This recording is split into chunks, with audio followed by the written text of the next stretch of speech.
Morning दोस्तों, एक बार फिर से हमारे यूट्यूब चैनल उज्ज्वल क्लासेस पे आपका स्वागत है। आई होप सभी अच्छे होंगे और मैं आप लोगों के लिए आपके डिमांड पर हमेशा वीडियो बनाने की कोशिश करता हूं और ये मेरी कोशिश रहती है कि आपको कम वीडियो कम टाइम में अच्छे कंटेंट्स मिले और जितना आपको फ़ायदा एग्ज़ाम पॉइंट ऑफ व्यू से मैं देता हूं और आपका हमेशा मैं डिमांड को एक्सेप्ट करता हूं।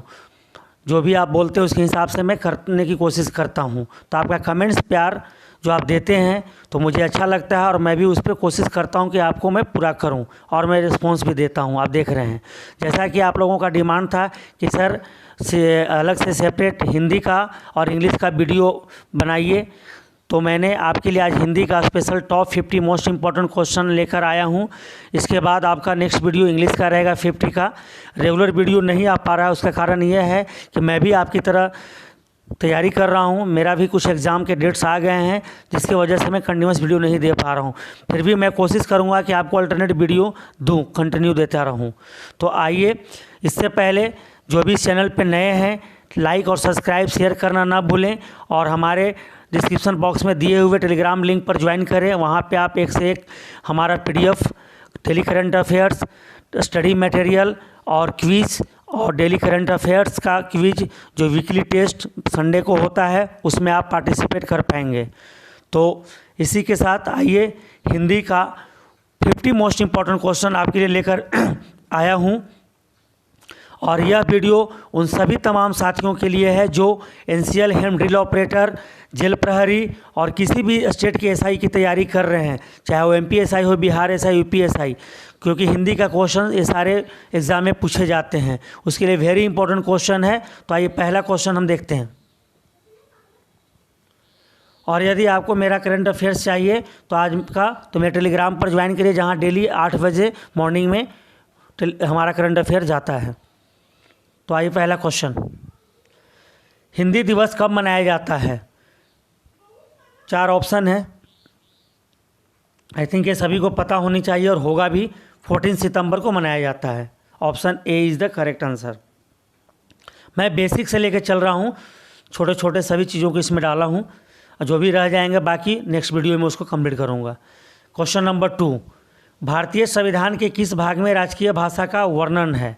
भाग दिया हुआ है। आपको पता है कि जब संविधान बना था तो 395 अनुच्छेद, 8 अनुसूचियाँ और 22 भाग बने थे, जो 12 अनुसूची हो चुका है और अनुच्छेद कम से कम 450 से ऊपर हो गया है। तो ये हमारा जो है भाग 17 में है। 20 जो है संविधान संशोधन है, 14 जो है जो सिविल सर्विसेज के जो तैयारी करते हैं उनके लिए है। नेक्स्ट क्वेश्चन नंबर 3, अंतर्राष्ट्रीय हिंदी दिवस कब मनाया जाता है? काफ़ी एक कन्फ्यूजन वाला क्वेश्चन है। लोग अंतर्राष्ट्रीय हिंदी दिवस और जो राष्ट्रीय हिंदी दिवस होता है दोनों को एक ही समझ जाते हैं, तो दोनों अलग है और गलती कर बैठते हैं। तो सोच समझ कर आंसर लगाएंगे। तो इसका करेक्ट आंसर है 10 जनवरी। 10 जनवरी को आपका अंतर्राष्ट्रीय हिंदी दिवस मनाया जाता है और जो हमारा राष्ट्रीय होता है वो 14 सितंबर को, जो हमने आपको पहले क्वेश्चन में बताया। नेक्स्ट क्वेश्चन नंबर 4 की ओर आते हैं। आधुनिक युग की मीरा किसे कहा जाता है? बताइए। तो इसका करेक्ट आंसर हो जाएगा ऑप्शन ए, महादेवी वर्मा को कहा जाता है। भारत के सुपर कवि थी महादेवी वर्मा थे, सॉरी। नेक्स्ट क्वेश्चन नंबर 5, भारतीय संविधान में हिंदी भाषा को कब स्वीकार किया गया? बताइए। सो इम्पोर्टेंट क्वेश्चन आपके जीके के लिए भी है और एज वेल एज आपका हिंदी के क्वेश्चन में भी आ सकते हैं। तो इसका करेक्ट आंसर हो जाएगा ऑप्शन ए, 1949, 1949 में। नाउ नेक्स्ट क्वेश्चन की ओर आते हैं। और दोस्तों आपका प्यार बहुत अच्छा मिल रहा है, ऐसे ही बरकरार रखे रहिए। मैं आपके लिए वीडियो इसी जोश के साथ लेकर आता रहूँगा और लगभग आपका नेक्स्ट मैं जो 50 क्वेश्चन लेकर आऊँगा हिंदी का बचा हुआ, उसमें आपका कवर हो जाएगा। इसके अलावा आपको पढ़ने की ज़रूरत नहीं पड़ेगी। नेक्स्ट, राम भोला बचपन में किसका नाम था? तो इसका करेक्ट आंसर हो जाएगा A, Surdas. Sorry, option B, Tulsidas.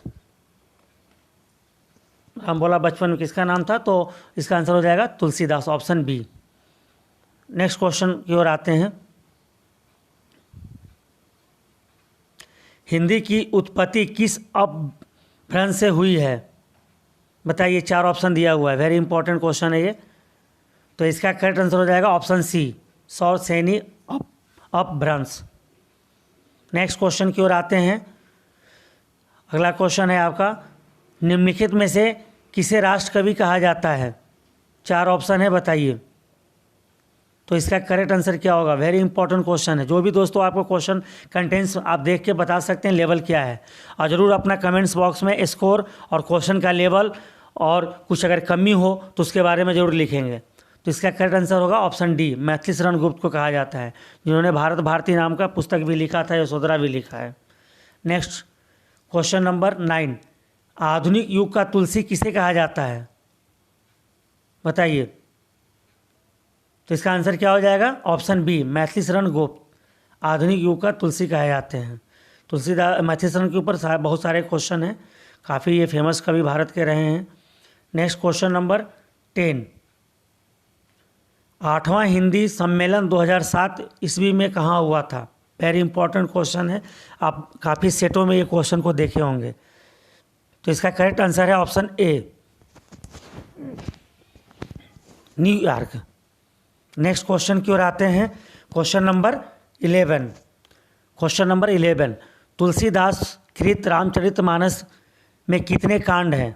अब रामचरितमानस जो है उसमें पढ़ते होंगे तो कांड लिखा रहता है, सुंदरकांड, बालकांड, अरण्यकांड, इस तरह से। तो वेरी इंपॉर्टेंट है, कितने टोटल कांड है ये पूछा जा रहा है। तो इसका करेक्ट आंसर हो जाएगा ऑप्शन बी, 7 कांड हैं, 7 कांड हो जाएगा। अगले क्वेश्चन की ओर आते हैं। क्वेश्चन नंबर 12 ये रहा, भाषा का समान संविधान के किस अनुसूची में से है? तो बताएं आपको, भाग, अनुच्छेद और अनुसूची। तो अनुसूची अभी 12 हैं, तो कौन सा अनुसूची में भाषा का है ये क्वेश्चन पूछ रहा है। तो इसका करेक्ट आंसर हो जाएगा भाषा का जो है ऑप्शन बी, 8वें अनुसूची में है। पहले 14 से 14, 8, 22 भाषा टोटल अभी हमारे संविधान में राष्ट्रीय रूप से हैं। नेक्स्ट क्वेश्चन नंबर 13, संसार की भाषाओं में हिंदी का कौन सा स्थान है? बताइए क्या होगा, दूसरा, तीसरा, पहला या चौथा? तो इसका करेक्ट आंसर हो जाएगा ऑप्शन बी, तीसरा। पहला आप लोगों को पता होगा इंग्लिश है, दूसरा आपका चाइनीज़ है, और तीसरा में आपका हिंदी बोली जाती है विश्व में। पद्मावत किस भाषा में लिखी गई है, किस भाषा में है? तो इसका करेक्ट आंसर है ऑप्शन बी, अवधी भाषा, जिसके राइटर हैं मलिक मोहम्मद जायसी। पद्मावत बहुत ही खूबसूरत एक महिला थी, उन्हीं के पर आधारित ये बुक बनी है, इसमें मूवी भी आया था आपका। क्वेश्चन नंबर 15, हिंदी का प्रथम महाकाव्य है? हिंदी का पूछ रहा है, ऐसे पूछा जाएगा दुनिया का प्रथम महाकाव्य, तो मैं पिछले वीडियो में डाला था जो महाभारत है। और हिंदी का पूछा जाएगा तो पृथ्वीरासो हिंदी का प्रथम महाकाव्य है, जिसका करेक्ट आंसर हो जाएगा ऑप्शन सी, जिसकी रचना चंद्रवरदाई ने की थी, और वो पृथ्वीराज चौहान के दरबारी कवि थे, उनकी हिस्ट्री को उन्होंने लिखा है, जीवन काल को। नेक्स्ट क्वेश्चन नंबर 16, व्यंजनों में बताइए कौन सा वर्ण महाप्राण है? ये काफ़ी इंपॉर्टेंट क्वेश्चन है, इनसे 1-2 क्वेश्चन आपको मिलेंगे देखने को सारे एग्जाम में। तो इसका करेक्ट आंसर हो जाएगा ऑप्शन बी, ख, महाप्राण कहा जाता है, नोट डाउन कर लीजिएगा। नेक्स्ट क्वेश्चन नंबर की ओर आते हैं। क्वेश्चन नंबर नेक्स्ट आपका है 17, स्वर्ण वर्ण कितने प्रकार के होते हैं? बताइए। तो इसका करेक्ट आंसर है ऑप्शन बी, 2 प्रकार के होते हैं, हर्ष और दीर्घ। नेक्स्ट क्वेश्चन की ओर आते हैं। क्वेश्चन नंबर 18, तत्सम शब्दों का मूल स्रोत है, क्या है? तत्सम का आप पढ़े होंगे डिफिनीसन, तो हिंदी में संस्कृत के मूल शब्दों को तत्सम कहा जाता है, तो ये संस्कृत है, option C is the correct answer होगा। नेक्स्ट क्वेश्चन की ओर आते हैं। क्वेश्चन नंबर 19, निम्नलिखित में कौन रूढ़ शब्द है? बताइए। तो इसका करेक्ट आंसर हो जाएगा ऑप्शन बी, नाक, जो ऐसे रूढ़ शब्द है। और आपसे फिर से एक बार मैं रिक्वेस्ट करता हूं, जो भी चैनल पे पहली बार हैं तो लाइक, सब्सक्राइब, और जो पुराने हमारे स्टूडेंट हैं वो लाइक शेयर करना ना भूलें। और जो टेलीग्राम पर ज्वाइन करना चाहते हैं तो डिस्क्रिप्शन बॉक्स में लिंक दिया हुआ है, ज्वाइन करें। यदि आपको एनसीएल या कोई भी एग्ज़ाम क्लियर करना है तो मेरे चैनल पर ज्वाइन करें और देखिए आपको किस तरह का मटेरियल दिया जा रहा है। नेक्स्ट क्वेश्चन नंबर 20, केला का तत्सम शब्द क्या होगा? तो आपको पता है कि संस्कृत शब्द जो होता है उसको तत्सम कहा जाता है, तो इसका आंसर हो जाएगा ऑप्शन सी, कदली। नेक्स्ट क्वेश्चन की ओर आइए। क्वेश्चन नंबर 21, इनमें से कौन सा शब्द देशज है? मतलब अपने देश में बोले जाने वाली देसी भाषा जिसको बोलते हैं। तो इसका करेक्ट आंसर है ऑप्शन सी, गोड़। ये गोड़ है, गोड़ गोड़। नेक्स्ट क्वेश्चन पे आते हैं। क्वेश्चन नंबर 22, पुलिस किस वर्ग का शब्द है? बताइए, तत्सम होगा, देशज होगा या विदेशज या तद्भव? तो इसका करेक्ट आंसर हो जाएगा आपका पुलिस जो है विदेशी शब्द है, ये इंग्लिश वर्ड है। नेक्स्ट क्वेश्चन की ओर आते हैं। नेक्स्ट क्वेश्चन नंबर 23, सार्थक खंड वाले शब्द क्या कहलाते हैं? बताइए। तो इसका आंसर हो जाएगा ऑप्शन सी, यौगिक कहे जाते हैं। नेक्स्ट क्वेश्चन की ओर आइए। क्वेश्चन नंबर 24, निम्नलिखित में से कौन सा शब्द भाववाचक संज्ञा नहीं है? तो भाववाचक संज्ञा की परिभाषा आप लोग, अगर आपको पता होगा तो इसमें आप इजीली आंसर उसका आउट कर सकते हैं। जो किसी की भाव तथा उसके गुण के बारे में प्रदर्शित करे उसे भाववाचक संज्ञा कहते हैं। तो इसका करेक्ट आंसर हो जाएगा बहन। इसमें कोई भाव नहीं है। ये क्या है आपका? ये आपका जातिवाचक संज्ञा है। नेक्स्ट क्वेश्चन नंबर 25, यह घोड़ा अच्छा है, वाक्य में यह क्या है? बताइए। तो आपको पता है कि संज्ञा सर्वनाम की परिभाषा आपको पता है कि संज्ञा के बदले में जो शब्द आने वाले शब्द को हम सर्वनाम कहते हैं। तो यह क्या है? एक सर्वनाम है। तो option B is the correct answer. Next question की ओर आते हैं। क्वेश्चन नंबर 26, कल वह विद्यालय जाएगा, इस वाक्य में क्वेश्चन नंबर 25 बैक करते हैं, इसमें डाउट आ गया है इसका। यह घोड़ा अच्छा है, तो इसमें जो है से ये ऑप्शन डी होगा, सार्वजनिक विशेषण होगा, इसका आंसर होगा ऑप्शन डी। विशेषण नहीं है, सर्वनाम नहीं है, सार्वजनिक विशेषण होगा। नाउ नेक्स्ट क्वेश्चन की ओर आते हैं।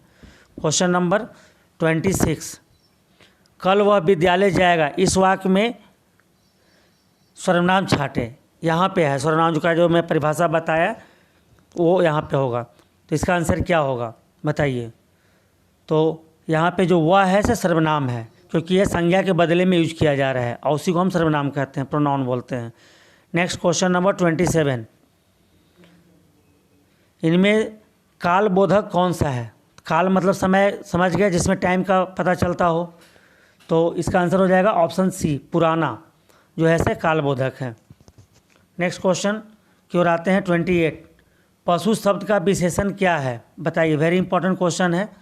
तो इसका ऑप्शन हो जाएगा ऑप्शन ए, पाश्विक। पशु शब्द का जो विशेषण होगा पाश्विक, so important. Next question number 29, अव्यय कितने प्रकार के होते हैं? बताइए। तो इसका आंसर हो जाएगा ऑप्शन बी, 5 प्रकार के होते हैं। Right answer is option B. Next question number 30 की ओर आते हैं। आज धन, खाली जगह कोई नहीं पूछता, कंप्लीट करें इस वाक्य को। 4 ऑप्शन दिया हुआ है, क्या होगा? तो इसका हो जाएगा ऑप्शन ए, आज धन के बिना कोई नहीं पूछता, कंप्लीट सेंटेंस देता है। नेक्स्ट क्वेश्चन नंबर 31, निम्न में कौन अविकारी है? तो पहले आप जान लें कि अविकारी क्या होता है। अविकारी का मतलब जिसका कोई अर्थ नहीं निकलता हो, जिसका कोई मूल परिवर्तन नहीं होता हो। और विकारी मतलब जिसका लिंग के हिसाब से परिवर्तन होता है और इसका लिंग के हिसाब से कोई परिवर्तन नहीं होता है, उसे अविकारी कहते हैं। संज्ञा सर्वनाम जो है आपके विकारी में आते हैं। तो अविकारी इसमें है अव्यय और क्रिया विशेषण, मीन्स ऑप्शन डी होगा, ए और बी दोनों, जिसमें लिंग का परिवर्तन नहीं होता हो उसे अविकारी कहते हैं। तो इस ए और बी दोनों होंगे। नेक्स्ट क्वेश्चन नंबर 32, लिंग की दृष्टि से दही क्या है बताइए। स्त्रीलिंग होगा, पुल्लिंग होगा, नपुंसक लिंग, उभय लिंग। तो इसका करेक्ट आंसर सभी को पता होनी चाहिए, ऑप्शन बी पुल्लिंग होगा इसका आंसर। नेक्स्ट क्वेश्चन की ओर आते हैं 33। इसका आंसर बताइए क्या होगा। याचक शब्द का लिंग बदलने पर जो शब्द बनेगा वह होगा क्वेश्चन मार्क। बताइए, मीन्स याचक का लिंग बदलेगा तो क्या होगा, तो ऑप्शन बी याचिका हो जाएगा, स्त्रीलिंग। Next question number 34। निम्नलिखित में से स्त्रीवाचक शब्द कौन सा है इनमें से, ढूंढिए। 4 ऑप्शन दिया हुआ है, तो इसका करेक्ट आंसर हो जाएगा ऑप्शन ए बाला। एक चीज़ का ट्रिक याद रखिएगा, जिसके अंत में आ लगा रहेगा वो आपका स्त्रीलिंग होगा। राधा, कृष्णा, ये सब स्त्रीलिंग होंगे। छात्रा, like this. Next question 35। Hindi में वचन कितने प्रकार के होते हैं बताइए। इंग्लिश और हिंदी में दोनों अलग होते हैं। इंग्लिश में 2 होते हैं, सिंगुलर एंड प्लूरल, और हिंदी में जो होते हैं और संस्कृत में 3 होते हैं, एक वचन, द्विवचन और बहुवचन। तो इसका आंसर हो जाएगा ऑप्शन बी, 3 होते हैं। नेक्स्ट क्वेश्चन की ओर आते हैं, क्वेश्चन नंबर 36। निम्नलिखित में से शुद्ध वर्तनी चुने। तो इसका 4 ऑप्शन दिया है, कौन सा इसमें करेक्ट लिखा हुआ है, सही लिखा हुआ है वर्ड, तो इसका हो जाएगा बी तरुणी। लोग सन्यासी भी देखेंगे कि सही है, लेकिन स के ऊपर आपका एक बिंदु छूटा हुआ है, बाकी सब गलत है। नेक्स्ट क्वेश्चन की ओर आते हैं, अपमान का विपरीत शब्द क्या होगा बताइए। प्रतिकूल, सम्मान, अमृत और अपमान। तो इसका सही आंसर हो जाएगा ऑप्शन बी, अपमान का उल्टा क्या, सम्मान, रिस्पेक्ट देना, और होता है क्या, उनका इंसल्ट करना। Next question number 38, option B is the correct answer. Next question की ओर आते हैं, चलता पुर्जा होना का क्या अर्थ होगा बताइए। 4 ऑप्शन है, तो इसका करेक्ट आंसर हो जाएगा चालाकी से काम लेना, option C is the correct answer. तो दोस्तों, मेरा जो क्वेश्चन इसमें जितना भी है मैं फ़िल्टर करके डालता हूँ। अभी तक जो भी हमारे पुराने स्टूडेंट हैं वो उनका कमेंट्स भी आता है और वो देख भी रहे हैं। जो नए हैं आप देख के ज़रूर इसमें कमेंट्स बॉक्स में लिखिएगा कि क्वेश्चन किस तरह है, और आपके हम डिमांड पे ही वीडियो लेके आ रहे हैं। बहुत लोगों का डिमांड है कि 100 का मॉडल सेट लाए, मैं भी 50 का सेट लेके कंटिन्यूस आ रहा था, वो जारी रहेगा। 100 का मैं आपको ग्रुप में PDF देता हूँ बनाने के लिए सेट प्रैक्टिस, तो आप मेरे चैनल पे टेलीग्राम पे ज्वाइन करें, वहाँ पे आपको मिलेगा। सेट मैं इसलिए नहीं बना पा रहा हूँ 100 का भी कि मेरा एग्ज़ाम है, उसके एग्ज़ाम होने के बाद मैं आपको सेट 100 का भी पूरा करूँगा। नेक्स्ट क्वेश्चन की ओर आइए, तब तक 50-50 क्वेश्चन का सेट आपको मिलता रहेगा। क्वेश्चन नंबर 39, दम खींचना का क्या अर्थ होगा बताइए। तो इसका आंसर ऑप्शन बी, सांस रोकना। नेक्स्ट क्वेश्चन नंबर की ओर आते हैं, क्वेश्चन नंबर 40, अंगूठी का नग होना मुहावरे का क्या अर्थ है बताइए। 4 ऑप्शन है, क्या आंसर होगा आप लोग बताइए। तो अंगूठी का नग मतलब बहुत कीमती होना, option A is the correct answer होगा। बोलते हैं ना कि अंगूठी का नग भुला गया है क्या। नेक्स्ट क्वेश्चन की ओर आते हैं, 41, अंग अंग ढीला होना का क्या अर्थ होगा बताइए। मुहावरा है, इसका अर्थ बताना है, तो ऑप्शन सी, बुढ़ापा आना। नेक्स्ट क्वेश्चन नंबर 42, सेवा सदन किसका उपन्यास है। वेरी प्रचलित इंपॉर्टेंट क्वेश्चन है, तो ये हो जाएगा आपका प्रेमचंद, ऑप्शन ए, जिनका बचपन का नाम धनपत राय भी था। प्रेम पचीसा, प्रेम सागर, बहुत सारे इन्होंने पुस्तक लिखे हैं, एक उपन्यासकार थे। पूस की रात की कहानियाँ हैं। क्वेश्चन नंबर 43, प्रेम वाटिका किसकी रचना है बताइए। ये भी इम्पोर्टेंट बुक है, तो ऑप्शन ए, रस खान ने इसका रचना किया था। नेक्स्ट क्वेश्चन की ओर आते हैं 44, मीरा के गुरु कौन थे बताइए। तो इसका ऑप्शन ये हो जाएगा कबीर दास। मीरा जो थी अलाउद्दीन खिलजी के समकालीन थे, उसके राज दरबार में थी, जो कृष्ण के बहुत बड़ा पुजारी एवं भक्त थी। नेक्स्ट, फारसी भाषा किस तरफ से लिखी जाती है बताइए। 4 ऑप्शन दिया हुआ है, तो मैं यहाँ पे आपको पहले बता देता हूँ। फारसी का जो आंसर होगा ये लिखी जाती है दाएं से बाएं की ओर। सेम आपका खरोष्टी भाषा भी दाएं से बाएं की ओर लिखी जाती है, और अरबी भाषा भी। तो ये 3 याद रखेंगे, तो option B is the correct answer. So important question है, आपके हिंदी में एक क्वेश्चन इससे रहता है। नेक्स्ट क्वेश्चन नंबर 46, सूरदास किस भाषा के कवि थे? बताइए, 4 ऑप्शन दिया हुआ है। ब्रज भाषा, ऑप्शन ए। सारे क्वेश्चन इंपॉर्टेंट हैं, आपके कहीं ना कहीं एग्जाम में ये सब क्वेश्चन पूछे गए हैं और उसी क्वेश्चन को मैं डालता हूँ। वीडियो बनाने में काफ़ी हमें मेहनत लगता है, इसलिए दोस्त लाइक सब्सक्राइब जरूर करें। ये 50 क्वेश्चन बनाने कम से कम हमें 2.5 से 3 घंटा लग गया। नेक्स्ट क्वेश्चन नंबर की ओर आते हैं, प्रत्येक शब्द का प्रयोग होता है किस वचन में? बताइए। तो इसका आंसर हो जाएगा ऑप्शन ए, एक वचन। प्रत्येक से पता ही चलता है कि आपका ये सिंगुलर है। नेक्स्ट क्वेश्चन नंबर 48, किस राज्य की राजभाषा अंग्रेजी है? ये आपका जीके का भी है और आपका हिंदी का भी क्वेश्चन है। तो बताइए, इसका आंसर हो जाएगा ऑप्शन के हिसाब से नागालैंड, ऑप्शन ए। और इसके अलावा मिजोरम का भी है जो भाषा है अंग्रेजी है, तो मेन नागालैंड का आता है। दोनों में से कोई एक रहेगा जी। Next question number 49, second last question है आपका हिंदी का। संविधान में हिंदी को कौन सा दर्जा दिया गया है? बताइए। राष्ट्रभाषा, राजभाषा, आर्यभाषा या राष्ट्र और राजभाषा दोनों?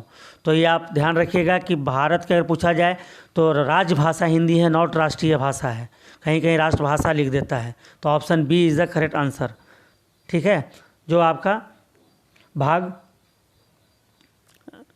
ये राज्यों का संघ है जो आपका अनुच्छेद 1 में दिया हुआ है। लास्ट क्वेश्चन आपका, राजभाषा आयोग का प्रथम गठन कब हुआ था? आपको पता है कि भाषा के आधार पे पहला राज्य 1953 में आंध्र प्रदेश बना था। फिर उसके बाद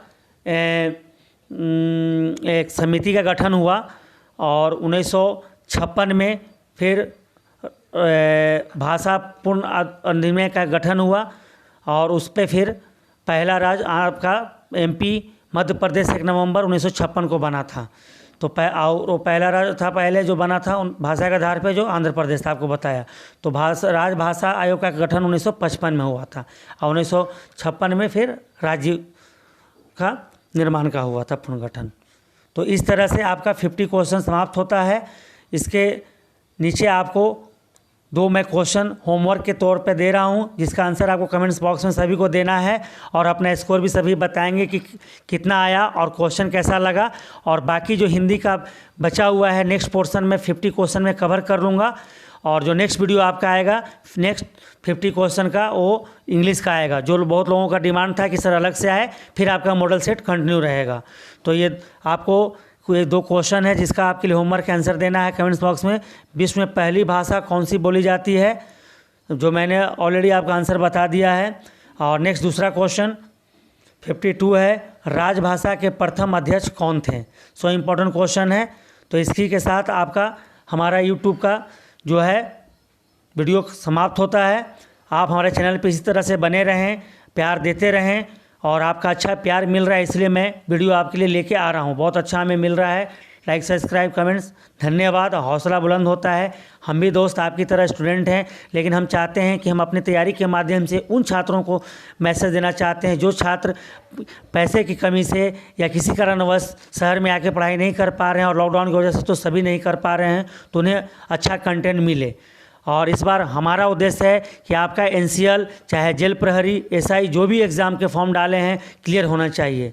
तो thanks for watching my video. Like share subscribe करना ना भूलें and also follow us on my Telegram channel. Be happy and be safe. धन्यवाद।